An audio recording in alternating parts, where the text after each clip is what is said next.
আসসালামু আলাইকুম। নিশ্চয়ই বিএনপির নেতাকর্মীরা সবাই অনেক খুশি, বিশেষ করে যারা ৩০০ ফিটে আজকের এই প্রোগ্রামে সরাসরি উপস্থিত ছিলেন। এত পরিমাণ মানুষ আসলে সর্বশেষ আমি নিজেও কবে দেখছি জানি না, যে যতদিন ধরে নিউজ টিউজ করছি। যাই হোক, তো বিএনপির যারা অনুসারী আছেন তাদের প্রিয় নেতা জনাব তারেক রহমান বাংলাদেশে এসেছেন, তো বক্তব্য দিয়েছেন। এরপরে অনেকে আসলে জানতে চাচ্ছেন যে তিনি আসলে কি ঘোষণাগুলো দিলেন, যে এই যে বাংলাদেশে আসলেন, সারা বাংলাদেশ যে তার অপেক্ষায়, সারা বাংলাদেশ বলতে যারা বিএনপির নেতাকর্মী আছে, এছাড়াও রাজনৈতিকভাবে যারা একটা স্থিতিশীল পরিস্থিতি দেখতে চায়, জনাব তারেক রহমান আসার পরে কি ঘটবে বা ওনার কর্মসূচিগুলো কি, বা তিনি আসলে কি ঘোষণা দিবেন, মানে এগুলো নিয়ে অনেকের মধ্যেই নানান চাঞ্চল্যকর অবস্থান আছে বা তথ্যগত জানার আগ্রহী ইচ্ছা আছে। তাদের জন্য এই ভিডিওটা। আজকের এই ভিডিওতে আগামী ৩ দিনের অর্থাৎ আগামী ৭২ ঘন্টা জনাব তারেক রহমান কোথায় যাবেন, কি করবেন, তার পূর্ণাঙ্গ একটা কর্মসূচি আমি জানানোর চেষ্টা করছি। এই সম্পর্কে আমরা বিএনপির যে স্থায়ী কমিটির সদস্য সালাউদ্দিন আহমেদ এবং তারেক রহমানের আজকের বক্তব্যের একাংশ আপনারা শুনছেন, তো সেখান থেকে এতটুকু স্পষ্ট যে আজকে এই বক্তব্য দেওয়ার পর তিনি সোজা গিয়েছেন, সেটা হচ্ছে যে বিএনপি চেয়ারপারসন অর্থাৎ ওনার আম্মা বেগম খালেদা জিয়াকে দেখতে এবার কেয়ার হাসপাতালে গিয়েছেন। আমি যখন নিউজটি করছি তখন তিনি সম্ভবত এবার কেয়ার হাসপাতালে আছেন, অথবা সেখান থেকে বেরিয়ে গিয়েছেন।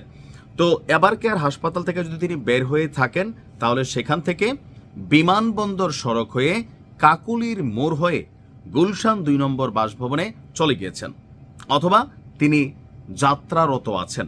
তো আজকে অন্য কোনো অনুষ্ঠান, প্রোগ্রাম অথবা কোনো সংবর্ধনা এগুলার কোনোটাই তিনি গ্রহণ করবেন না। স্বাভাবিক দীর্ঘ একটা বিমান যাত্রা, আবার আবহাওয়াগত একটা ইস্যু আছে। এই যে আমি সাউথ কোরিয়া থেকে গত 5 দিন আগে বাংলাদেশ থেকে আসছি, 13 দিনের সফরে গিয়েছিলাম। তো আবহাওয়াগত ইস্যুটা আমাদেরকে ইফেক্ট করে, কারণ এখানে মাইনাসের মধ্যে আছি। হুট করে বাংলাদেশে গেলে ফিজিক্যাল কন্ডিশনও খারাপ হয়ে যায়, ক্লান্তি লাগে। তো 26 ডিসেম্বর কি হবে? শুক্রবার অর্থাৎ 26 ডিসেম্বর জুমার নামাজের পর তারেক রহমান তার গুলশানের বাসভবন থেকে প্রথমে রাজধানীর শেরেবাংলা নগরে তার প্রয়াত পিতা জিয়াউর রহমানের কবর জিয়ারত করবেন। সন্তান হিসাবে এটা অবশ্যই তার প্রথম দায়িত্ব। সেখান থেকে সাভারের জাতীয় স্মৃতিসৌধে গিয়ে মুক্তিযুদ্ধের শহীদদের প্রতি শ্রদ্ধা জানাবেন। এটা রাষ্ট্রীয় দায়িত্ব, অথবা এটা তার পলিটিক্যাল পয়েন্ট অফ ভিউ থেকে তিনি এই কাজটা করবেন। এরপর হচ্ছে আগামীকালকেও এই 2টা প্রোগ্রামের বাহিরে তেমন কোনো প্রোগ্রাম থাকবে না। আর ওনার যারা আত্মীয় স্বজন আছেন, পারিবারিকভাবে হয়তো ওনাদের সাথে দেখা সাক্ষাৎ করবেন, বা দলের কেন্দ্রীয় পর্যায়ে যারা নেতারা আছেন তাদেরকে হয়তো সময় দিবেন। নাম্বার 3, মানে তৃতীয় দিন হচ্ছে 27 ডিসেম্বর। ওই দিন আবার 2টা কর্মসূচি তিনি রাখছেন। জাতীয় পরিচয়পত্রের কাজ করবেন তিনি, কারণ তিনি কিন্তু এখনো ভোটার হন নাই। লন্ডনে অবস্থানকালীন তিনি প্রবাসী যে ভোটার সেটা হন নাই, কারণ বাংলাদেশে এসে তিনি ভোটার হবেন। সেই জন্য জাতীয় পরিচয়পত্রের কাজ করবেন। সশরীরে রাজধানীর আগারগাঁওয়ে নির্বাচন কমিশন অফিসে যাবেন কিনা এটা এখনো শিওর না, তবে সম্ভাবনা আছে।